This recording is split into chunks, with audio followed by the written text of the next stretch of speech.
जो भी शिव भक्त हैं वो शिव महिमन स्तोत्र के बारे में जानते ही हैं। शिव महिमन स्तोत्र शांकरी संप्रदाय में तो जितने भी आश्रम हैं, जो भी भगवान शंकराचार्य जी से परंपरा पे चलने वाले हैं या अन्य भी जो शिव भक्त हैं, वो शिव महिमन स्तोत्र को जानते ही हैं। प्राय शांकरी संप्रदाय के आश्रम की बात इसलिए कही गई है कि प्राय वहाँ शाम को शिव महिमन स्तोत्र का पाठ होता ही है। अन्य आश्रमों में नियमित होता है कि नहीं होता, लेकिन यहाँ तो होता ही है। ये शिव महिमन स्तोत्र का क्या है, इसको आगम शास्त्र में सिद्ध स्तोत्र के नाम से भी जाना गया है। इस स्तोत्र को ऐसी कथा प्राप्त होती है कि पुष्प दंताचार्य नामक एक शिव भक्त गंधर्व हुए। गंधर्व थे और परम शिव भक्त थे। उनके द्वारा ही ये विरचित, उन्हीं के द्वारा ये रचना जो है मानी जाती है। ऐसी कुछ घटना घटी थी कि ऐसा आपातकाल पुष्पदंताचार्य जी के जीवन में आ गया कि उनको शिव महिमन स्तोत्र की रचना करनी पड़ी, और जिससे जो है भगवान शिव जी प्रसन्न हुए। कथा कुछ इस प्रकार की कही जाती है कि कोई राजा था, उसका एक बड़ा सुंदर बगीचा था, उसमें बड़े दिव्य पुष्प लगे हुए थे।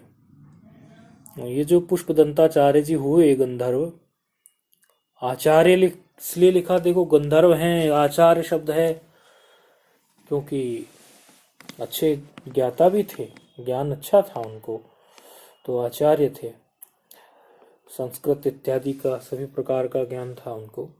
तो विमान से अपना बगीचे के ऊपर से वो जा रहे थे।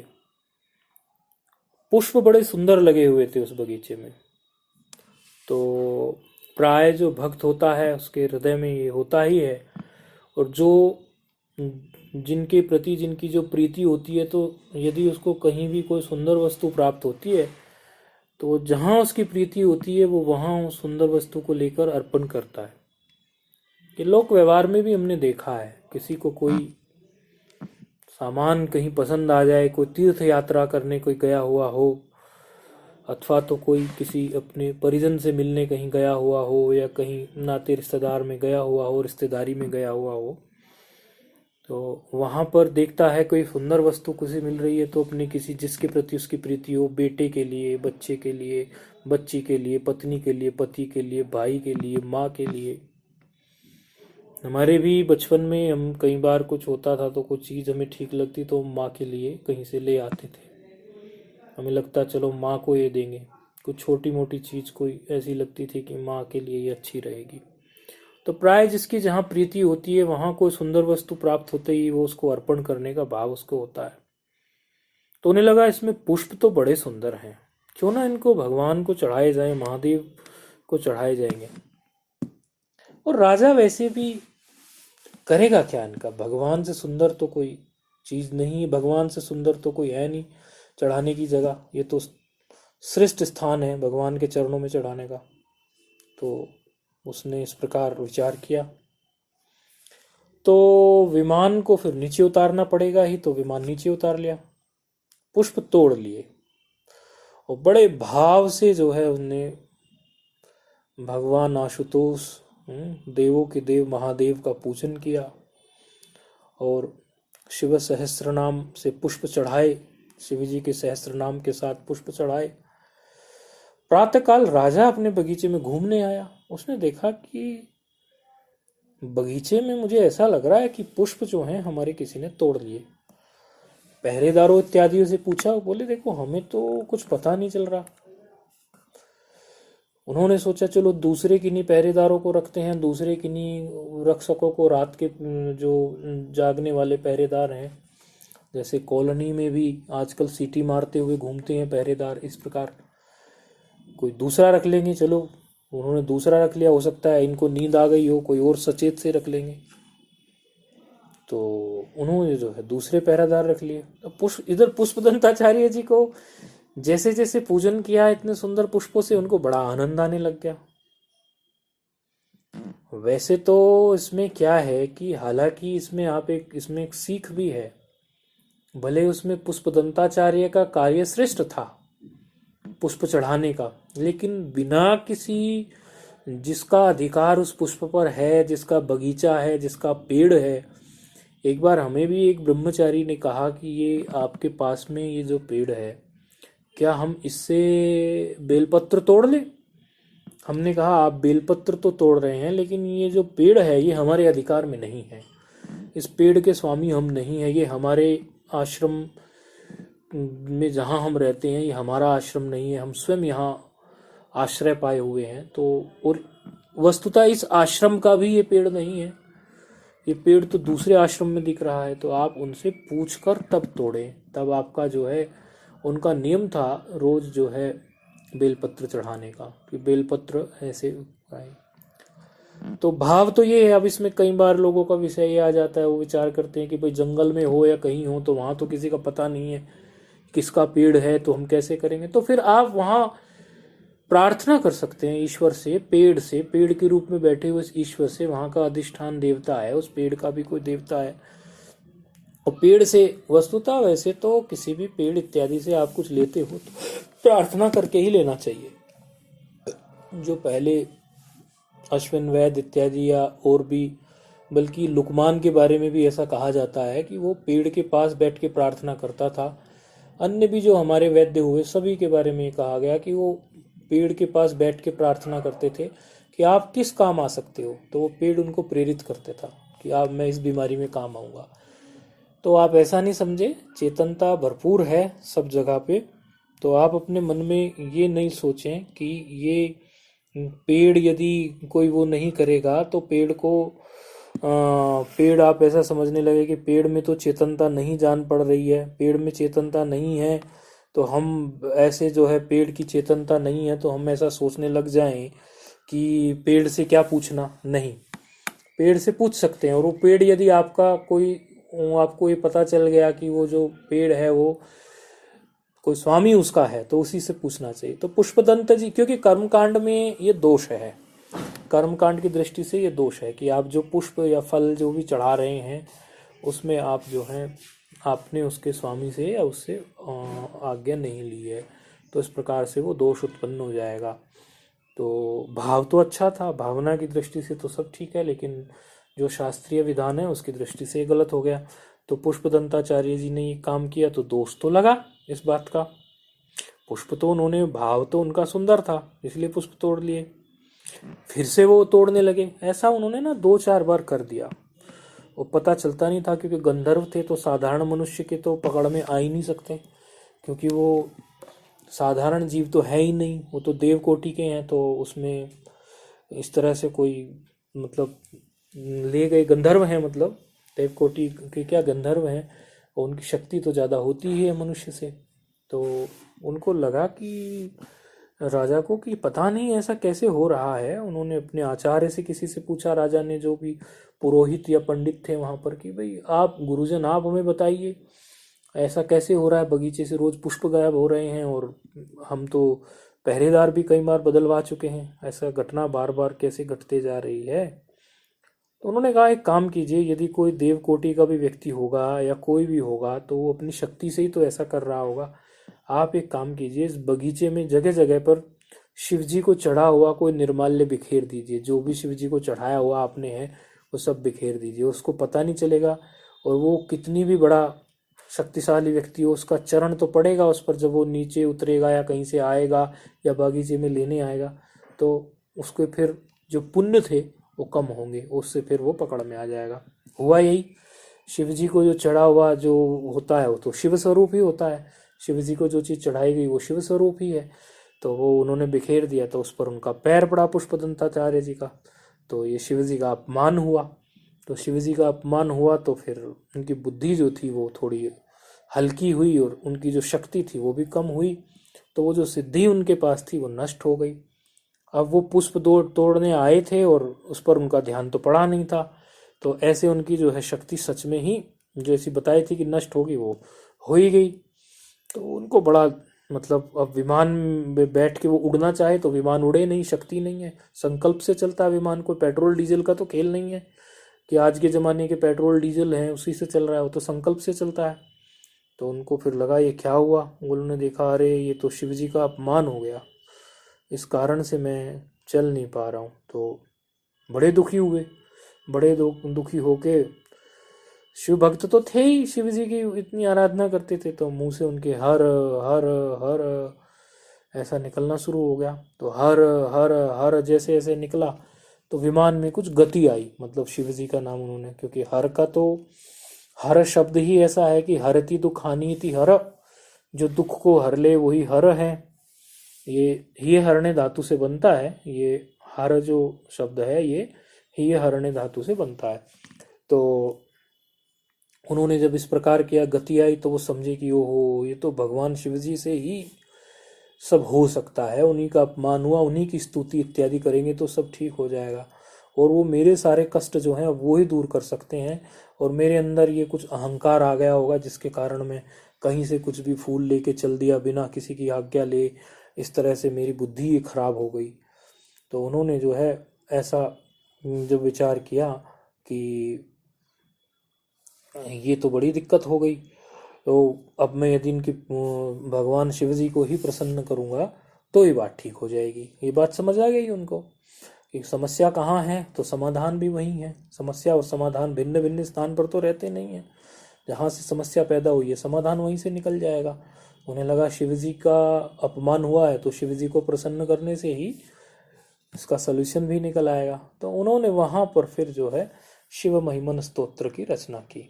तो एक अद्भुत स्तोत्र है, महिमन पारम ते परम विदुषो यद्यसदृशी स्तुतिर्ब्रह्मादीनामपि तद्वसनास्त्वयि गिरः अथावाच्यः सर्वः स्वमतिपरिणामवधिगृह्णन् ममाप्येषा स्तोत्रे हरनिरपवादः परिकरः महिमनः पारं ते परमविदुषो यद्यसदृशी स्तुतिर्ब्रह्मादीनामपि। देखो कितना सुंदर ये उन्होंने रचा। इससे तो मैंने इसका एक ही बताया आपको, एक ही श्लोक बताया।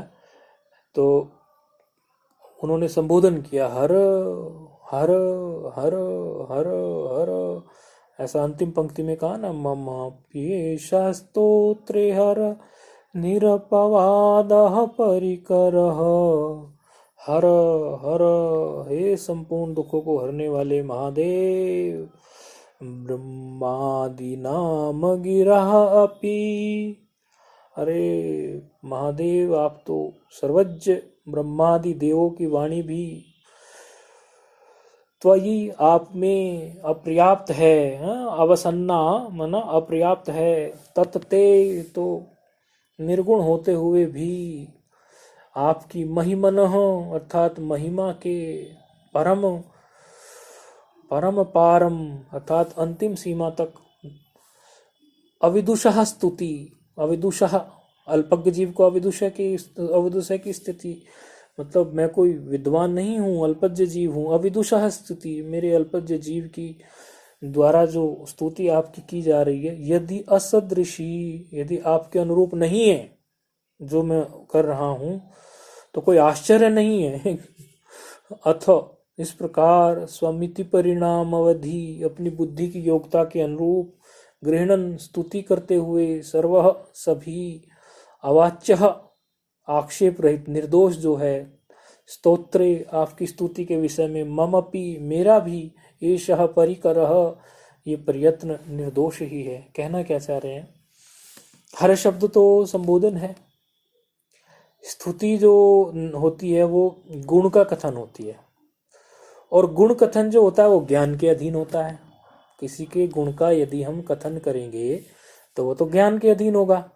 अच्छा, और ज्ञान क्या है, सबका ज्ञान तो सापेक्षता से चलता है, किसी के पास कितना ज्ञान है, किसी के पास कितना ज्ञान है, किसी के पास कितना ज्ञान है। यदि आप किसी के अंदर 1000 गुण हैं और आपको उसके केवल 4 ही गुण है दिख रहे हैं, या 6 या 10 गुण ही पता चले हैं, तो आप उतनों को ही तो कथन कर पाओगे, उससे अधिक कथन आप कहाँ से कर दोगे।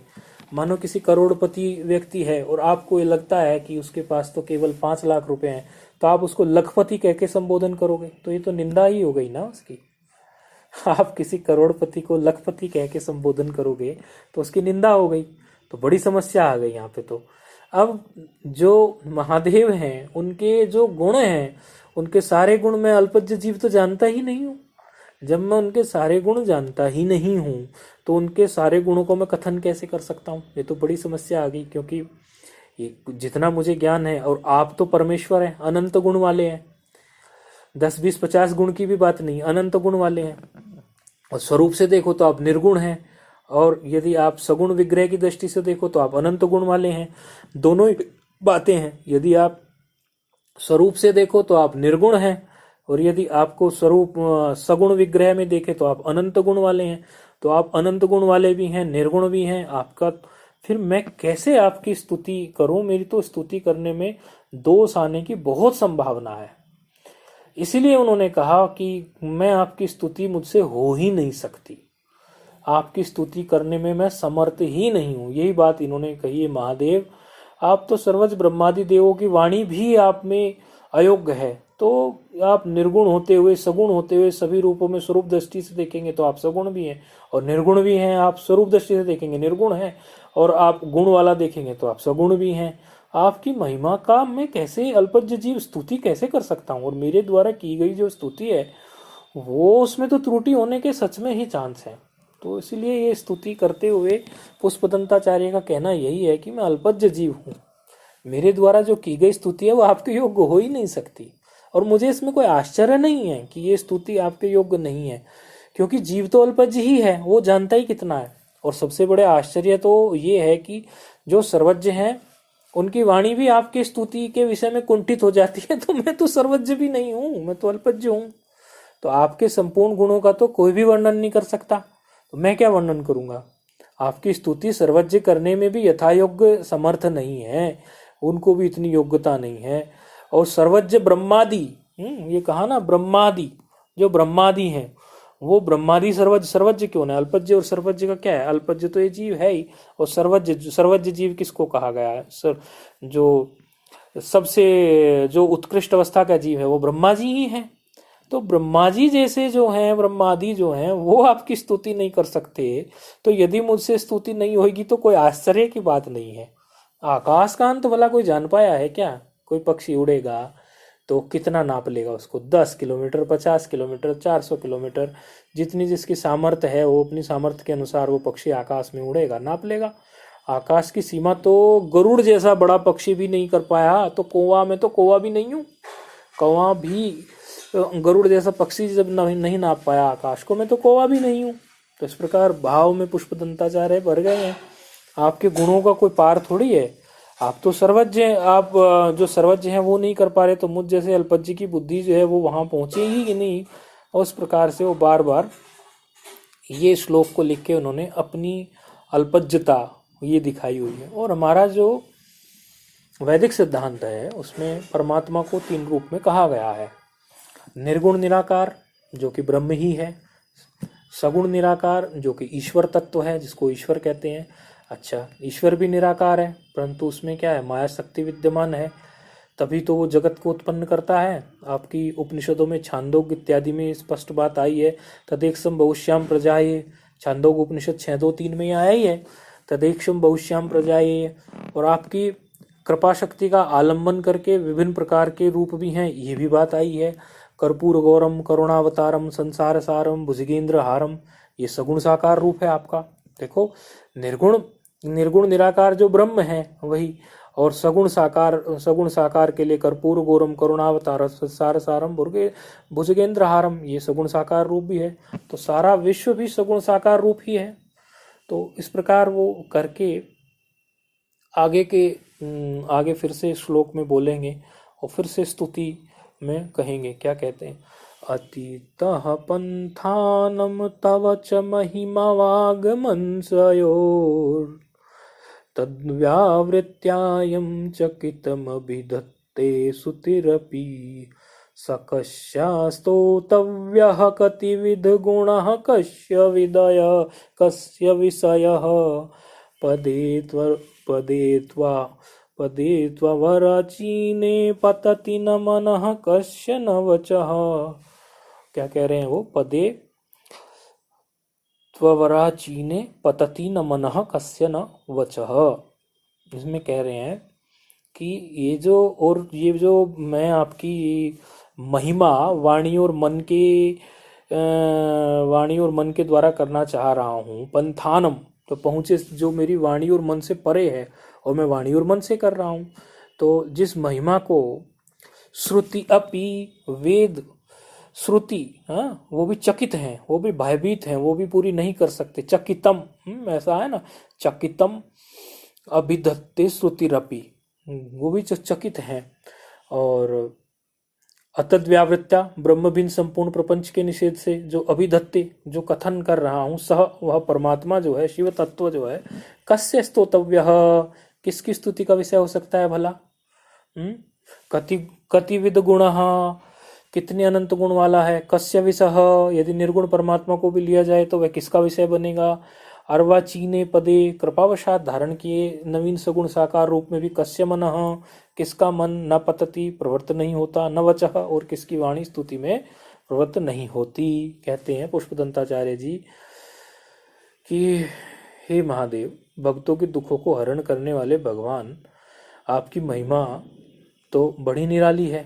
अच्छा, ये जो महिमा शब्द है ये पुल्लिंग में प्रयोग होता है। देखो, प्रत्यय तो इसमें ऐसा लगता है जैसे टाप डाप चाप हो। हिंदी में तो ये स्त्रीलिंग में है और संस्कृत में ये पुल्लिंग में चलता है, आबंत शब्द की तरह। तो आपका जो स्वरूप है वो मन वाणी की पहुंच से तो परे हो गया है, और जिसकी महिमा का वेद से बढ़कर कोई वर्णन करने वाला हो नहीं सकता।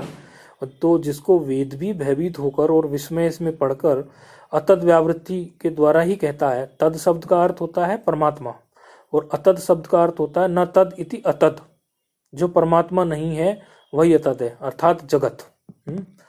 अतद व्यावृत्ति कहा ना, अतद व्यावृत्ति, तो अतद व्यावृत्ति माना, तद माना क्या है, परमात्मा, और न तद इति नए तत्पुरुष समास, न तद इति अतद, अर्थात जो परमात्मा नहीं है, जो परमात्मा नहीं तो वो जगत है। तो जगत की व्यावृत्ति है, अतद व्यावृत्ति माना जगत की व्यावृत्ति, अतद का अर्थ जगत कर दिया, और व्यावृत्ति, व्यावृत्ति का मतलब क्या होता है, छोड़ना, मतलब उसको छोड़कर, ऐसा कहेंगे ना, व्यावृत्त कर दिया। तो अतद व्यावृत्ति का अर्थ क्या हुआ यहाँ पे कि जगत की व्यावृत्ति, अर्थात जगत को छोड़ करके जो शेष रह जाता है वही परमात्मा है। देखो कैसे घटाया समास। तो इसी को उपनिषद में नेति नेति करके समझाया गया है। श्रुति के सामने भी इतनी बड़ी समस्या है कि जैसे कभी किसी बालक ने कुछ देखा नहीं हो, पिक्चर ना देखी हो, सिनेमा ना देखा हो, तो उसको ये कहने लगो कि सिनेमा में एक पर्दा होता है, उस पर चित्र दिखते हैं, ऐसी उसको स्टोरी सुनाओगे। और एक दिन वो सिनेमा देखने चला गया अपने पिताजी के साथ, तो उस सिनेमा में जो है पर्दे पे वो सब चल रहा था। तो उसने हॉल में जाते ही पिता से पूछ लिया कि इसमें पर्दा क्या है। अब उसने वो कोई देखा तो था नहीं, खाली थियोरिटिकल सुना था। तो पिता कैसे कहे कि पर्दा तो भाई ऐसा है, तो पर्दे को समझाए भी कैसे। तो और जिधर भी उंगली दिखाएगा सिनेमा में उधर पर्दे के सीन ही सीन दिख रहे हैं। तो पर्दे पर हाथ रख कर भी कहेगा कि ये पर्दा है, तो बालक वहाँ उस चित्र को ही तो पकड़ सकता है, पर्दे को थोड़ी ना पकड़ सकता है। मतलब ऐसे वो चित्र को ही पर्दा समझ लेगा। वो जो चित्र है उसी चित्र को, चित्र तो दिख रहा है उसको, चित्र को पर्दा समझेगा। पर्दे और चित्र को भिन्नता से वो कैसे दिखाएगा सिनेमा हॉल में। और जो कुछ भी पर्दे की तरफ उंगली करेगा वो चित्र ही समझेगा बालक।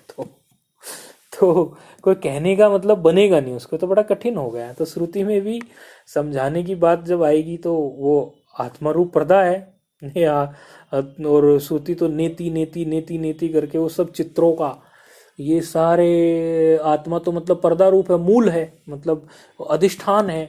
और ऊपर सारे ये पिक्चर चल रही हैं उसके, जगत की सारी पिक्चरें उसी अधिष्ठान के ऊपर ही चल रही है। अब वो नेति नेति करके समझाना पड़ेगा कि ये चित्र हटा दे, ये चित्र हटा दे, ये चित्र हटा दे, ये चित्र हटा दे। जब ना हटने जैसा कुछ रह जाए, अर्थ को खुद हटा ही नहीं सकता जिसको, तो नेति नेति नेति नेति, तब ही तेरी समझ में आएगा कि जब चित्र सारे हट गए हैं ना, तो तब ये पर्दा मात्र ही शेष रह गया। तो जितने भी दृश्य सारे हट गए हैं तो वो तब केवल जो है वो अधिष्ठान मात्र वो ही रह गया है। तो श्रुति इसमें कहती है कि सर्वम खलविदम ब्रह्म, छांदोग्य में आता है 3:14-1 में। तो ये सभी ब्रह्म ही है। और अतद व्यावृत्ति का फिर इसमें यदि दूसरी तरह से अर्थ करने लगे तो तस्य व्यावृत्ति इति तद व्यावृत्ति ही, तस्य व्यावृत्ति इति तद व्यावृत्ति, अर्थात परमात्मा को हटाना।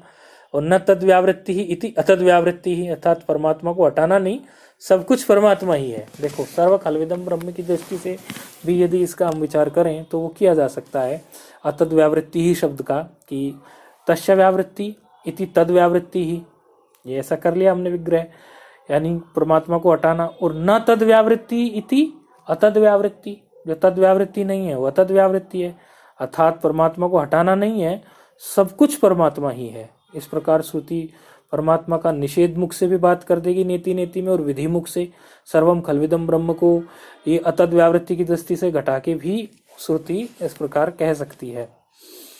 लेकिन वो कह रहा है पुष्पदंत की श्रुति भी जहाँ भय खा रही है आपका पूरी तरह कथन करने में, वो भी अनेकों प्रकार से समझाने की कोशिश कर रही है, कभी निषेध मुख से, कभी जो है विधि मुख से। ऐसी श्रुति की जब हिम्मत नहीं जुटा रही है हे महादेव, तो मुझ में कहाँ सामर्थ्य है, मैं कैसे इसको आपके सामने घटा सकता हूँ, मैं कैसे आपके महिमा का वर्णन कर सकता हूँ, मुझ में वो सामर्थ्य नहीं है। और वो तो कहने के लिए कह देते हैं, जहाँ जब हम कुछ नहीं कह पाते तो कह देते हैं कर्पूर गौरम करुणावतारम संसार सारम भुजगेंद्र हारम, कि महादेव तो जो है ना वो कर्पूर गौर हैं, सिर में जटा है उनके और त्रिशूल धारण किया हुआ है, और जटा में गंगा है और मस्तक पे चंद्रमा है, सांप की माला पहने हुए हैं, बागंबर पहने हुए हैं, विभूति लगाए हुए हैं। हाँ, तो इस प्रकार के स्वरूप की स्तुति सभी कर सकते हैं। तो चलो मैं इसी प्रकार के विग्रह में स्तुति कर लेता हूँ। और ये जो आपका इस प्रकार का हुआ है, इसमें किसका मन आकृष्ट नहीं होगा, सबका ही मन आकृष्ट हो जाएगा, सभी की मनवाणी जा सकती है वहां। तो हम ऐसी स्तुति तो आपकी कर ही सकते हैं ना। यदि ऐसी स्तुति नहीं हुई हमसे, आपकी कथन का निर्गुण का नहीं करे, तो हम आपकी इस प्रकार की स्वरूप वाली स्तुति तो हम कर ही सकते हैं। अब इसमें ये प्रश्न आ गया कि भाई आप स्तुति करके क्या करना चाह रहे हैं। विचार करेंगे तो स्तुति करके आप क्या करना चाह रहे हैं, तो क्या करना चाहते हैं? स्तुति करके हम महादेव को आकर्षित करना चाहते हैं, मतलब उनका ध्यान खींचना चाहते हैं, क्योंकि स्तुति तो हमेशा किसी को प्रसन्न करने के लिए की जाती है ना, तो महादेव को प्रसन्न करने के लिए की है। अच्छा, अब फिर प्रश्न आएगा कि जिनको वेद वाणी भी आकर्षित नहीं कर सकती, आप आकर्षित कर देंगे? जहाँ बड़े बड़े विद्वानों की वाणी भी गिनती नहीं होती, वो भी नहीं आकर्षित कर सकते, आकर्षित अपना ध्यान नहीं खींच सकते उनका। सभी ने कोशिश कर ली, कहाँ ध्यान खींच पाते हैं महादेव का, तो आप कर लेंगे, आप में है इतनी ताकत। तो इसी बात को फिर उन्हें अगली पंक्ति में कहा। अपनी हृदय की पीड़ा देखो कितने भाव से भरे हुए हैं पुष्पदंताचार्य जी। मधुस्फीता वाचः परमृतं निर्मितवत स्तव ब्रह्मन् किं वागपि सुरगुरो रविस्मय पदम मम त्वेतां वाणीं गुणकथन पुण्येन भवतः पुनामीत्यर्थस्मिन् पुरमथन बुद्धिर्व्यवसिता। क्या कह रहे हैं कि हे ब्रह्मन, हे पुरमथन, दो संबोधन दिए इसमें, एक ब्रह्मन दिया, एक पुरमथन। आया ना इसमें, हे ब्रह्मन हे पुरमथन, दो संबोधन आ गए इसमें। ब्रह्मन संबोधन तो पहले है कि ब्रह्मा जी के मुख से पहले वेद का प्रागट्य हुआ और शिव जी ने किया। और पहला संबोधन इसे वेद के प्रागट्य के विषय में कह दिया। दूसरा हो गया पुरमथन। पुरमथन महादेव का नाम क्यों कैसे पड़ा, पुरमथन कैसे पड़ा नाम उनका? तो त्रिपुरासुर नाम का जो एक दैत्य था वो बड़ा वैज्ञानिक नेचर का था। उसने 3 ऐसे पुर बनाए थे, नगरपुर, ऐसे अभी भी बोल देते ना, फलानापुर ढिवानापुर, ये नगर के लिए, जो लोहे चांदी और सोने के बने हुए थे। उसमें खाने पीने का, टहलने का, तैरने का सभी सुविधाएं उनमें लैस थी। किसने बनाए थे? ये त्रिपुरासुर ने। और उसमें अपनी जो है सेना बढ़िया रखता था, बड़े मजे से रहता था, बड़े ठाठ से। और पृथ्वी और स्वर्गलोक में से कोई भी यदि पहुंच जाता उसके पास तो मारकाट मचा देता था, लूटपाट कर देता था, और अपने ढंग से अंतरिक्ष में रहता था। शक्तिशाली दैत्य था। मनुष्य देवता सब पीड़ित थे उससे, सब दुखी थे। उन्होंने ही फिर भगवान शिव जी से, महादेव से प्रार्थना की कि कुछ कीजिए, तब महादेव ने उनके पुरों का संहार किया, इसीलिए महादेव का नाम पड़ा पुरमथन। इसी के संबंध में रुद्राक्ष उत्पत्ति की कथा भी आती है कि महादेव ने जब त्रिपुरासुर को मारने के पश्चात एक जगह बैठकर कि अरे जीव इतने दुखी हैं, जीवों के दुखों का स्मरण किया, तो उनके नेत्रों से अश्रु निकल गए। तो अश्रु निकलने से उनके अश्रु मूर्तिमान होकर तपस्या करने लगे और उन्होंने शिव जी से प्रश्न पूछ लिया कि हमारी उत्पत्ति हुई किस लिए है, हम अश्रु आए क्यों हैं? अरे तुम जीवों का कल्याण कर लेना, जाओ तुम रुद्राक्ष वृक्ष बन जाओ। तो रुद्राक्ष वृक्ष बन गए। इसलिए आज भी भगवान की कृपा शक्ति यदि चाहिए भोलेनाथ की तो रुद्राक्ष पहनते हैं। और यदि उनको चांदी नहीं चढ़ाई जाती, चांदी इसलिए नहीं कि वही बात है कि उनको जब आंसू आ रहे थे तो उनको आंसुओं की याद नहीं दिखाओ, इसमें कई कथाएं इससे जुड़ी हुई हैं। तो बड़ा सुंदर ये शिव महिमन स्तोत्र है। आज ऐसे ही थोड़ा 2-3 श्लोक आप लोगों को थोड़ा बताए, बाकी शिव महिमन स्तोत्र कोई एक आध दिन में ख़त्म हो जाए या इसकी महिमा, भगवान शिव की महिमा में तो स्पष्ट कह ही रहे हैं वो कि जहाँ विद्वान भी फेल हो रहे हैं, तो मुझ जैसे अल्पज्ञ में क्या है।